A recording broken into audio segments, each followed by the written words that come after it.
Tragedy on the tracks. 3 family members killed after they were struck by an Amtrak train in Bucks County. The deadly crash left hundreds of passengers stranded and many questions unanswered as to why the victims were on the tracks in the first place earlier this evening.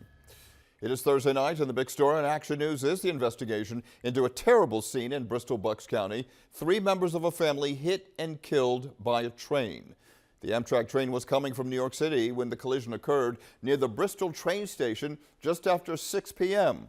Some 240 passengers were on board, none of them injured. Within the past 15 minutes, the train was finally moving again. Nearly 5 hours later, Action News reporter Brianna Smith is live at the scene now with more. Brianna.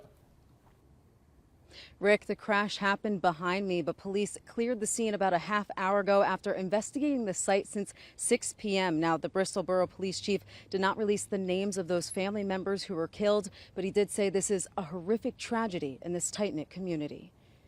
Bristol Borough and Amtrak police are investigating after a train struck and killed 3 members of a family on the tracks Thursday evening. This is absolutely a tragedy.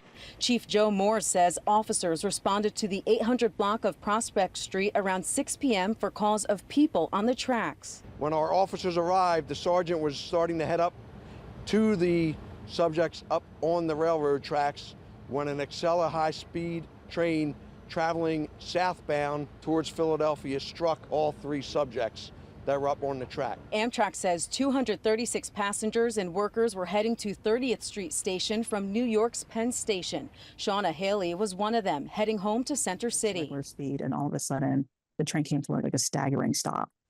And you knew something was wrong. That's their investigation, and then will be reviewed. Haley praises the train crew's response and watched as detectives investigated the scene as shown from Chopper 6. I think everybody on the train is just in shock as to that this actually happened. Like, you hear about these things happening, but you don't really expect to be on the train when it happens. As Haley waits, she says her biggest concern are the loved ones whose lives will be changed forever. This is not an easy thing. I feel horrible for the families involved, for the Amtrak employees. They were doing a wonderful job. I do hope that the engineer who's in charge of the train gets all the help that they may need. Yeah, we're thinking about all those involved and impacted by this incident, and we expect to learn more tomorrow. As for the trains, the northbound lane has reopened, and as we mentioned earlier, that Amtrak train is back in service, bringing hundreds of passengers home. Live in Bristol Borough, Brianna Smith, Channel 6 Action News. Rick? All right. Thank you for that update, Brianna.